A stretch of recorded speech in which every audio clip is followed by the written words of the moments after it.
প্রিয় শিক্ষার্থী, আসসালামু আলাইকুম। আজকের এই ক্লাসে আমি সপ্তম শ্রেণীর ইংরাজি বইয়ের চ্যাপ্টার 5.5 নিয়ে আলোচনা করব। বলা হচ্ছে read the note to know more about the characteristics of a story in pairs or groups. এখানে একটা নোট দেওয়া হয়েছে, সেই নোটটি তোমাদেরকে পড়তে বলা হচ্ছে। কেন? টু নো, জানতে, মোর অ্যাবাউট দ্য ক্যারেক্টারিস্টিক্স। ক্যারেক্টারিস্টিক্স মানে বৈশিষ্ট্য। একটা গল্পের বৈশিষ্ট্য কেমন হতে পারে সেই সম্পর্কে আরও জানতে এই নোটটি তোমাদের পড়তে হবে। তো এখন আমরা এই নোটটি পড়ব। দেখো এখানে রয়েছে নোট। বলা হচ্ছে the three important characteristics of a story আর, মানে একটা গল্পের গুরুত্বপূর্ণ তিনটা ক্যারেক্টারিস্টিক্স হলো ক্যারেক্টার্স মানে চরিত্র, এইটা হলো প্রধান ক্যারেক্টার্স, এইটা পয়েন্ট অফ ন্যারেশন অথবা পয়েন্ট অফ ভিউ এই জিনিসটা, অ্যান্ড সেন্ট্রাল থিম এবং কেন্দ্রীয় বিষয় বা মূল থিম, মূল বিষয়। এই তিনটা হলো কোনো একটা স্টোরি বা গল্পের একেবারে মেইন ক্যারেক্টারিস্টিক্স মানে প্রধান বৈশিষ্ট্য। এখন এই তিনটা সম্পর্কে এখানে ডিটেলসে রয়েছে। প্রথমে দেখো এ নম্বরে বলা হচ্ছে ক্যারেক্টার্স অফ আ স্টোরি, মানে একটা গল্পের ক্যারেক্টার সম্পর্কে বলা হচ্ছে। তো ক্যারেক্টারটা কি? A character can be a person, animal or object or think. একটা ক্যারেক্টার হতে পারে কোনো একটা ব্যক্তি, কোনো একটা প্রাণী অথবা অন্য যে কোনো কিছু, কোনো কিছু একটা ক্যারেক্টার হতে পারে। দ্যাট, যেটা plays a role in a story, যেটা একটা গল্পের মধ্যে একটা গুরুত্বপূর্ণ ভূমিকা পালন করে। A story must have at least one character, এবং একটা গল্পে মাস্ট হ্যাভ অবশ্যই থাকতে হবে অ্যাট লিস্ট কমপক্ষে একটা চরিত্র, মানে একটা চরিত্র ছাড়া কোনোভাবে একটা গল্প সম্ভব নয়। বাট কিন্তু most stories have several characters, কিন্তু অধিকাংশ গল্পে অনেকগুলা বা বেশ কয়েকটা চরিত্র থাকে। ইন আ স্টোরি, একটা গল্পে দেয়ার আর ডিফারেন্ট টাইপস অফ ক্যারেক্টার্স, একটা গল্পে ভিন্ন ভিন্ন ক্যারেক্টার্স বা চরিত্র থাকে বা আছে। The main character of a story is called the protagonist. দেখো এই কথাটা তোমরা একটু ভালো করে বুঝে নাও। বলা হচ্ছে the main character of a story, একটা গল্পের প্রধান চরিত্র হলো, মানে একটা গল্পের যেটা প্রধান চরিত্র তাকে কি বলে ডাকা হয়?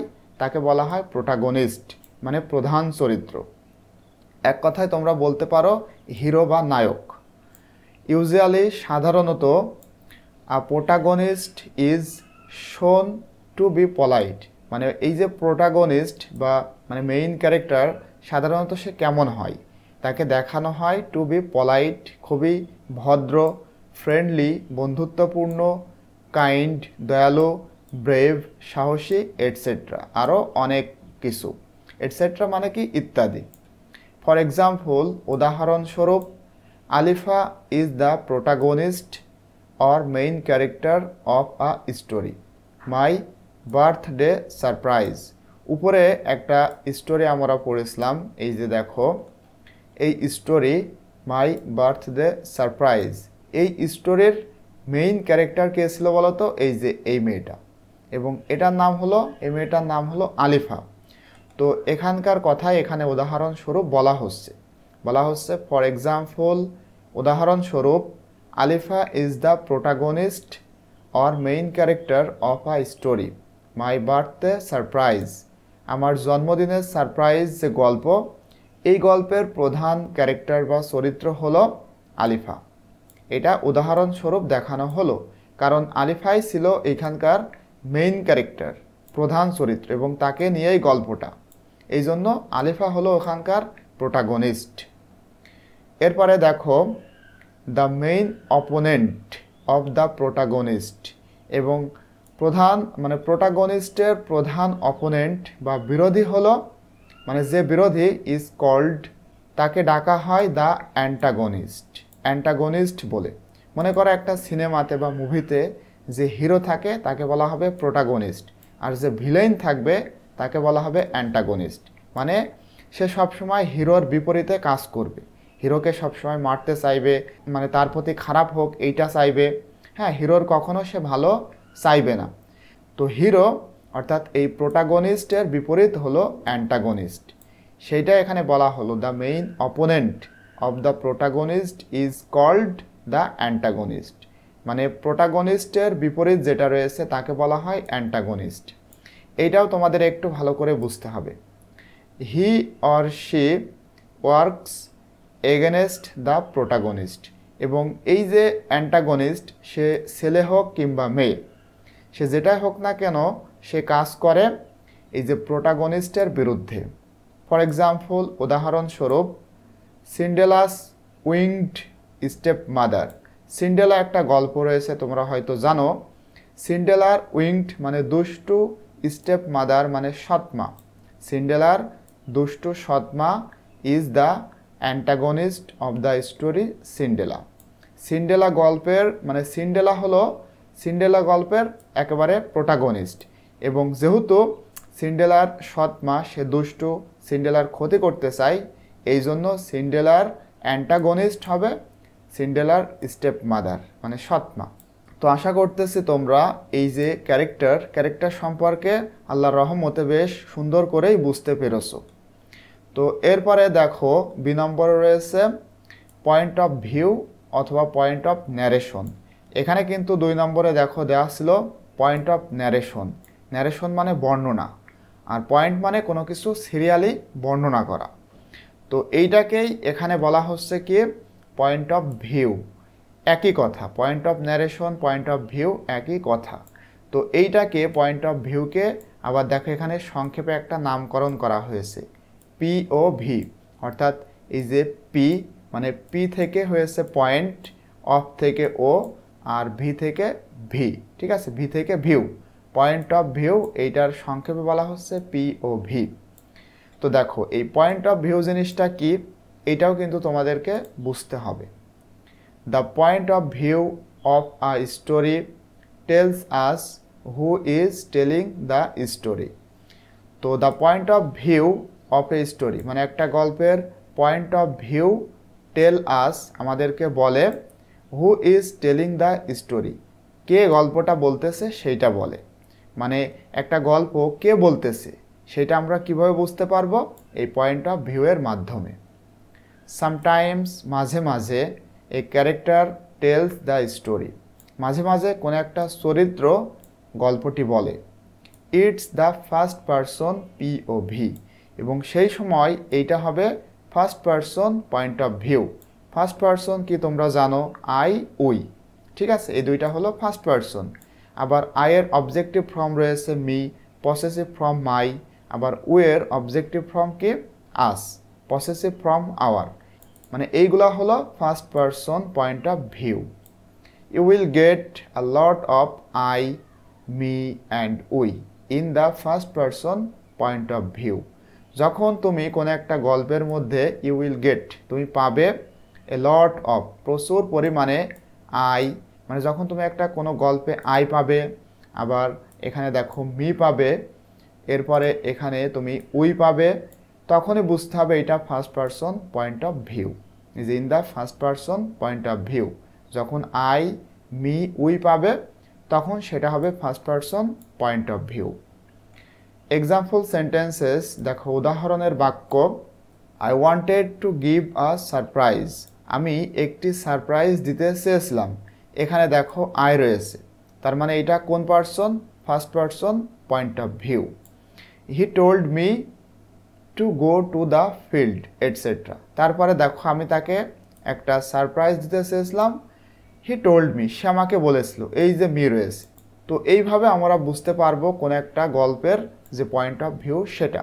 যদি আই এবং মি পাও অথবা উই পাও তখন বুঝতে হবে সেটা হলো first person point of view. When the story is told by a narrator to the reader. এবারে দেখো বলা হচ্ছে হোয়েন যখন গল্পটি ইজ টোল্ড বলা হবে বাই আ ন্যারেটর কোনো একটা বর্ণনাকারীর দ্বারা, টু দ্য রিডার, পাঠকদেরকে। মনে করো কোনো একটা গল্প তোমাকে কেউ বলতেছে, মানে যে পড়বে, যে পাঠক, তাকে বলা হচ্ছে।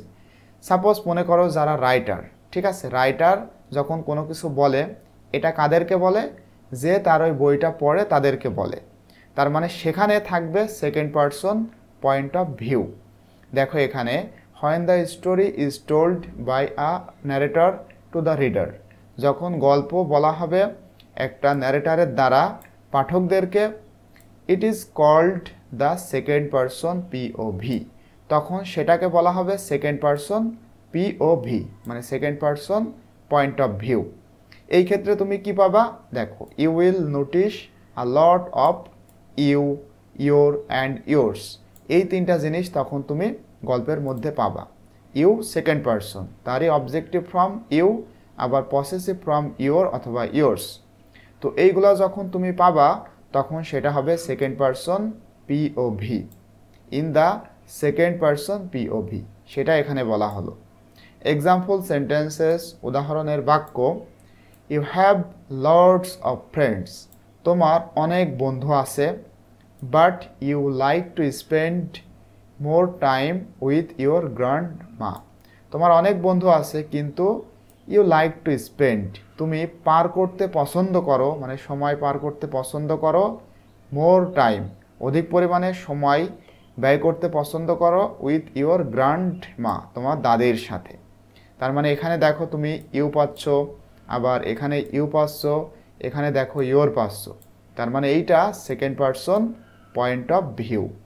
ঠিক আছে, এরপরে দেখো in the third person point of view, এবারে third person point of view. তো পারসন কি তোমরা কিন্তু জানো, পারসন তিন প্রকার, একটা হলো ফার্স্ট পারসন, আর একটা সেকেন্ড পারসন, এবং বাকি যেটা রয়েছে সেটা হলো থার্ড পারসন। তো ফার্স্ট পারসন যদি হয় আই আর উই, এবং সেকেন্ড পারসন যদি হয় ইউ, তাহলে থার্ড পারসন কি হতে পারে বলো তো? বাকি সমস্ত সাবজেক্ট থার্ড পারসন এবং সিঙ্গুলার নাম্বার, শুধুমাত্র দে ছাড়া। দে হলো থার্ড পারসন, কিন্তু এটা plural number.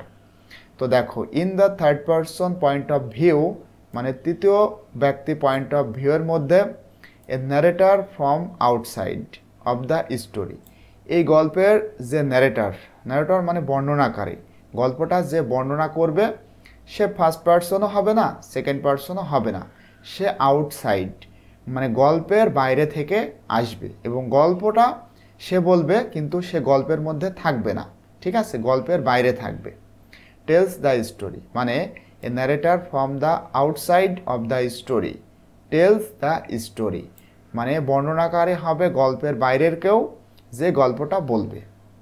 You will get a lot of he, she, it এবং দে, এবং তখন তুমি সেই গল্পের মধ্যে প্রচুর পরিমাণে হি পাবা, শি পাবা, ইট পাবা এবং দে পাবা। অ্যাট দিস পিওভি, মানে এই ক্ষেত্রে পয়েন্ট অফ ভিউ হিসেবে তুমি কি পাবা? হি, শি, ইট এবং দে পাবা। এক্সাম্পল সেন্টেন্সেস, উদাহরণের বাক্য, হোয়াট এভার হি সেইড, সে যেটাই বলুক না কেন, ওয়াজ সেইড ওয়েল, সে ভালো বলে বা ভালো বলেছিল।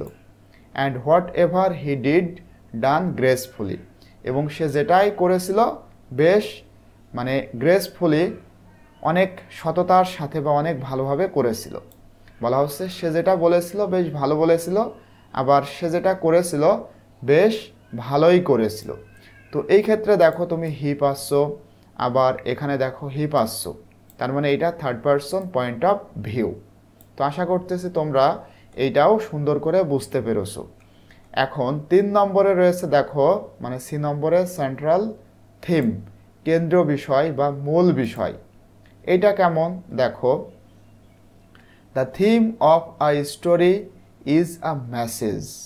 থিম হলো একটা গল্পের, থিম হলো একটা মেসেজ, মেসেজ মানে বার্তা, একটা বার্তা। The writer wants to give the readers, যেই মেসেজটা রাইটার মানে লেখকরা দিতে চায় পাঠকদেরকে। ইন আ স্টোরি, একটা গল্পে, you may find more than one theme, একটা গল্পে তুমি খুঁজে পাবে, মানে একের অধিক থিম তুমি খুঁজে পাবে। এই যে দেখো দেন ওয়ান থিম মানে একটা থেকে ফাইন্ড মোর, তুমি অধিক পরিমাণে খুঁজে পাবে, মানে একটা থিমের বেশি তুমি খুঁজে পাবে। The central theme of a story, একটা গল্পের সেন্ট্রাল থিম ইজ হলো দ্য লেসন, কোনো কিছু মোরাল। ঠিক আছে, লেসন মানে শিক্ষা, এখানে লেসন মানে শিক্ষা। একটা গল্পের সেন্ট্রাল থিম হলো লেসন, শিক্ষা, দ্যাট যেটা, the author wants you to learn, যেটা অথর মানে লেখক চাই তোমাকে শেখাতে। মানে সেন্ট্রাল থিম এমন একটা জিনিস, সেটা হলো কোনো একটা গল্পের এক প্রকার লেসন, এক প্রকার শিক্ষা, যেটা মূলত লেখক তোমাকে শেখাতে চাই। The author does not tell it in the story explicitly, মানে স্পষ্টভাবে। অথর মানে লেখক, ডাজ নট টেল এটা বলে না, মানে থিমটা বলে না, ইট মানে থিমটা বলে না, ইন দ্য স্টোরি এক্সপ্লিসিটলি মানে গল্পের মধ্যে লেখক থিমটা স্পষ্টভাবে বলে না। You have to understand it, এটা তোমাকে বুঝতে হয়। ফর দ্যাট, এবং এইটা বোঝার জন্য, you have to observe the characters, তোমাকে উপলব্ধি করতে হয় সেই গল্পের ক্যারেক্টার্স মানে চরিত্রগুলা, দেওয়ার অ্যাক্টিভিটিস তাদের কাজকর্মগুলা, অ্যান্ড দ্য রেজাল্টস অফ দেওয়ার অ্যাক্টিভিটিস এবং তাদের কাজকর্মের যে ফল সেগুলাও তোমাদেরকে সুন্দর করে অবজার্ভ বা অন্বেষণ বা বুঝতে হয়। তখনই তুমি বুঝতে পারবা যে একটা গল্পের মোরাল থিম বা সেন্ট্রাল থিম কি হতে পারে। When you will write the theme of a story, যখন তুমি কোনো একটা স্টোরি বা গল্পের থিমটা লিখবা, রিমেম্বার দ্য ফলোয়িং থিংস, নিচে কিছু জিনিস রয়েছে, সেই জিনিসগুলো তোমাদের স্মরণে রাখতে হবে। তো সেই জিনিসগুলো কি দেখো, write a complete sentence not a word, তোমাদেরকে লিখতে হবে একটা সম্পূর্ণ বাক্য, একটা ওয়ার্ড হলে হবে না। যখন তোমরা থিমটা লিখবা তখন অবশ্যই একটা পুরোপুরি সেন্টেন্স হতে হবে, পুরোপুরি একটা বাক্য হতে হবে, কোনো একটা শব্দ হলে হবে না। এরপরে দেখো don't write any characters name of the story, এবং এই যে গল্প সেই গল্পের কোনো চরিত্রের নাম স্পষ্টভাবে নাম ধরে সেই নামটা লেখা যাবে না। তুমি হি সি এগুলো ব্যবহার করতে পারো, প্রোনাউন ব্যবহার করতে পারবা, কিন্তু কোনো নাউন এখানে তুমি নিয়ে আসতে পারবা না। অ্যান্ড ফাইনালি, এবং অবশেষে, the theme of the story will be true for everyone, এবং এই গল্পের যে থিম এইটা সকলের কাছে মানে সকলের জন্য ট্রু হতে হবে, সত্য হতে হবে। তখনই মূলত থিমটা সম্পূর্ণ হবে, মানে একেবারে সঠিকভাবে তুমি লিখতে পারবা। ফর এক্সাম্পল, উদাহরণস্বরূপ, the theme of the story মানে গল্পের যে থিম সেটা হলো আ লায়ার কাউবয়। উদাহরণস্বরূপ দেখো, এ লায়ার কাউবয় গল্পের যে থিম সেইটা মেবি, সেটা কেমন হতে পারে তোমাদের বোঝানোর জন্য এখানে একটা উদাহরণ দেওয়া হয়েছে, এ লায়ার কাউবয়। তোমরা তো এই গল্পটা সম্পর্কে জানো, মানে একটা কাউবয় রাখাল, গরুর রাখাল, সে যখন মাঠে যেত গরু নিয়ে, তখন সে প্রতিদিন চিৎকার করে বলতো যে বাঘ এসেছে, বাঘ এসেছে, আমাকে বাঁচাও বাঁচাও। তখন এলাকার মানুষজন তাকে বাঁচানোর জন্য আসতো, কিন্তু এসে দেখতো যে আসলে বাঘ নয়। তখন সে বলতো আমি তোমাদের সাথে মজা করলাম। তো একটা পর্যায়ে এমন করতে করতে একদিন সত্যি একটা বাঘ চলে এসেছিল। তখন গ্রামের মানুষ কিন্তু তখন আর কেউ তাকে বাঁচাতে আসেনি। সে অনেকবার বলেছিল যে আমাকে বাঁচাও বাঁচাও, কিন্তু কেউই তাকে আর হেল্প করতে আসেনি, কারণ মানুষ তাকে মনে করেছিল যে সে মিথ্যাবাদী, সে হয়তো প্রতিদিনের মতো আজকেও মিথ্যা কথা বলতেছে। তো এইটা হলো এখানকার গল্প। তো এই গল্পের থিমটা কি দেখো, মেবি থিমটা হতে পারে ইফ ইউ লাই, তুমি যদি মিথ্যা বলো, you will lose the trust of people, তাহলে তুমি মানুষের বিশ্বাস হারাবে। এইটা হলো এই গল্পের থিম। এটা কিন্তু গল্পের মধ্যে নাই, কিন্তু এটা আমাদেরকে বুঝতে হয়। তাহলে আশা করতেছি তোমরা এই তিনটা জিনিসই সুন্দর করে বুঝতে পেরেছো।